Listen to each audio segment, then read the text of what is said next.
wani bayani mai muhimmanci shine don kada mutane su rinka fakewa da wannan ka'ida ta ad-darurat tubihul mahzurat, lalurori suna halatta haram ko kada mutane su yi wasa da addini. Kawai mutum daga ya dan ji abin da sai ce ai lalura ce, kamar yadda mu a nan kasar muna yin wannan, a lalura ce.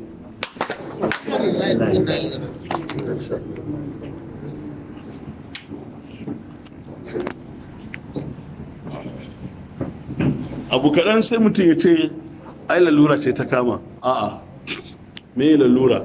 Lalura shi ita ce abinda za ta haifar da tsananin wahala, a shiga tsananin wahala wadda za a iya samun ko salwantar rai ko salwantar lafiya. Lafiya ma in za ta salwanta, ina fata fahimta, ba sai in wai rai zai salwanta ba, ko lafiya ce za ta tabu, ko lafiya ce za ta tabu wani abu. Ok, to ya kai lalura.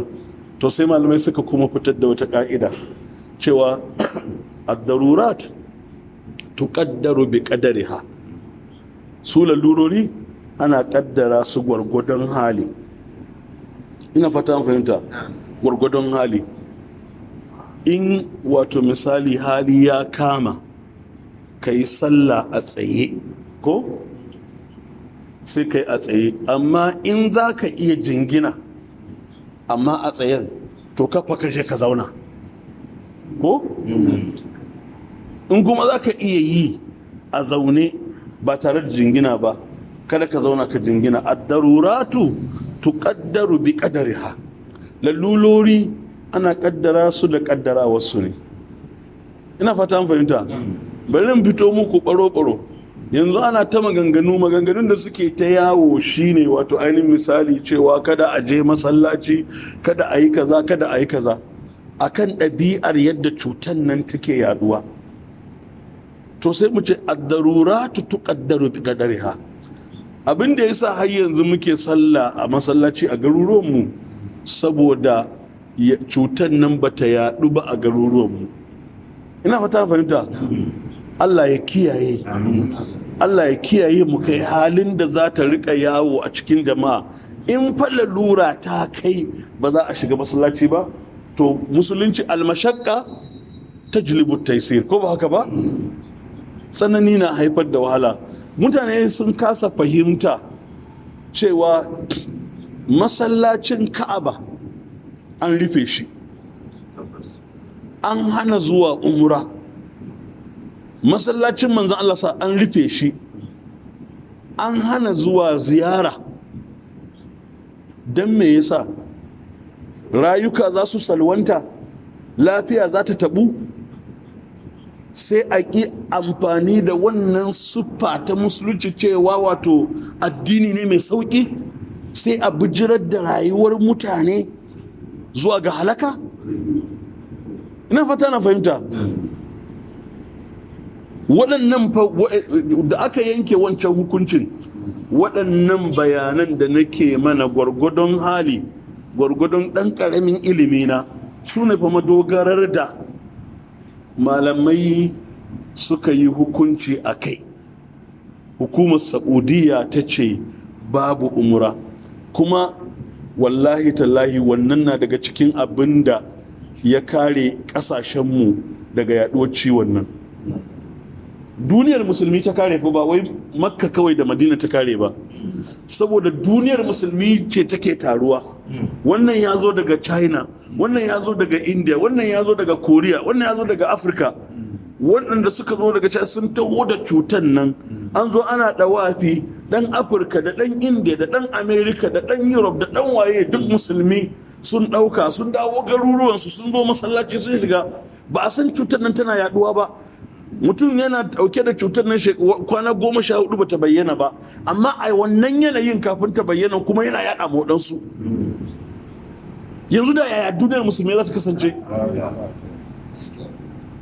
Mu yi tunani fa, ba fa da ka aka yanke irin waɗannan hukunce-hukuncen ba. Ina fata an fahimta. annabi sallallahu alaihi wasallam ya kalli Ka'aba ya ce kina da daraja a wajen Allah, kina da matsayi a wajen Allah, kina da alfarma a wajen Allah, amma jinin mumini guda ɗaya ya fi ki. Ka'aba. So an zo an ɗauki matakin da za a kare rayukan miliyoyin musulmi, mutane suna kumfar baki wai an hana ibada. Alhali addinin mu addini ne mai sauƙi.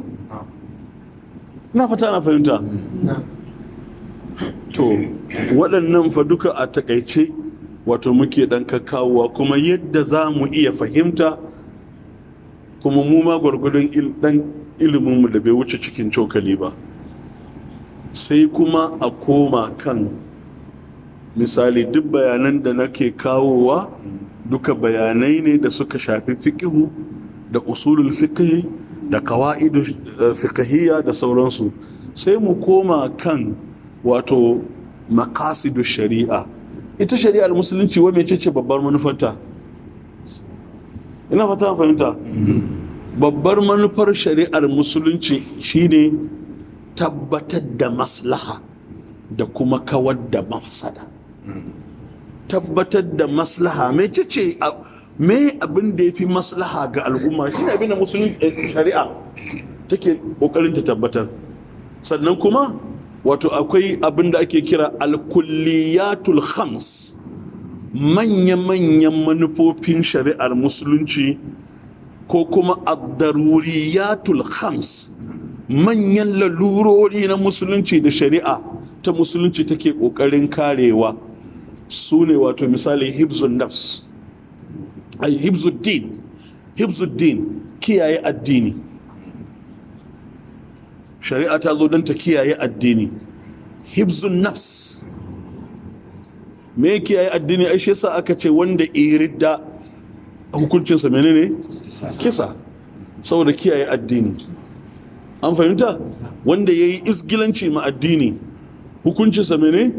Kisa, saboda kiyaye addini. Sannan hibzun nafs, kiyaye rai. Qur'ani yana cewa wanda ya kashe rai guda ɗaya kaman ya kashe duniya ne baki ɗaya. Wa man ahayaha faka annama ahayan nasa jami'a.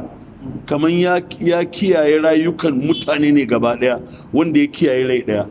Don haka hibzun nafs, shi yasa wato ainihin misali wanda ya kashe wani shi ma hukuncinsa a kashe shi. Ya ayyuhal ladzina amanu kutiba alaikumul qisas bil qatl, ko ba haka ba? Al hurr bil hurri wal abdu bil abdi wal unsa bil unsa, har zuwa ƙarshen aya. Don menene? Kiyaye rai. Sai kuma manufa ta uku, kiyaye wato misali nasaba. A san wane dan wane ne jikan wane, wacce yar wane ne jikar wane, kakanta wane ko kakanta mace wacce, wane wane ne, wane kanin wane ne, wane baffan wane ne, wane kawun wane ne. A kiyaye tsarkin nasaba, kada nasaba ta gurɓace, a rinka haifar da yara a duniya wanda yaro zai zo duniya bai san ubansa ba, wanda bai san ubansa ba bai san baffansa ba, wanda bai san ubansa ba bai san kaninsa ba, ko ba haka ba? Wanda bai san ubansa ba bai san kawunsa, zai iya sanin kawunsa tunda ya san uwarsa, ko? Sannan wannan yaron bashi ba zai zan yana da tausayin kowa ba, don haka kawai zai iya kashe duk wanda ya ga dama ya kashe, sai ya kai matsayin da bai ma san me ma'anar rayuwarsa ba, saboda bashi da kowa, bai san kowa ba, kawai an haifo shi duniya ba ta hanyar aure ba. Saboda kiyaye nasaba, musulunci shari'ar musulunci tana kokarin kiyaye tsarkin nasaba. Shi yasa aka ce kada a yi zina, a rika haifar yara ta hanyar zina, a haifi yara ta hanyar aure. Kiyaye nasaba, ina fata na fahimta. Sai kuma kiyaye al'aqlu, kiyaye mene? Hankali. Shine abu na nawa kenan? Na hudu dai ko? Addini, rayuwa, nasaba, sai mene? Al'aqlu, kiyaye hankali. musulunci ya zo don ya kiyaye hankali. Shari'ar musulunci an gina ta don ta kiyaye hankali, shi yasa aka ce kada a sha giya da duk abin da zai gusar da hankali. Don menene? Don saboda kiyaye hankali, domin hankali shine mutum. In babu hankali babu mutum, ko ba haka ba? Babu mutum. To don haka kiyaye hankali. Sai kuma abu na biyar shine kiyaye dukiya. Shari'ar musulunci ta ginu ne akan kiyaye dukiya, domin dukiya ita ce madogarar rayuwa. Rayuwa ba za ta gudana ba sai da dukiya.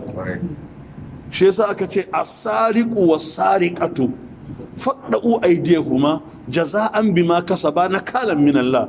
Da barawo da barauniya ku yanke hannunsu don a kiyaye dukiyar mutane. Shari'ar musulunci waɗannan sure malamai suke cewa ad-daruriyatul khams, amma wasu malamai suna ƙara abu na shida, shine kiyaye mutunci.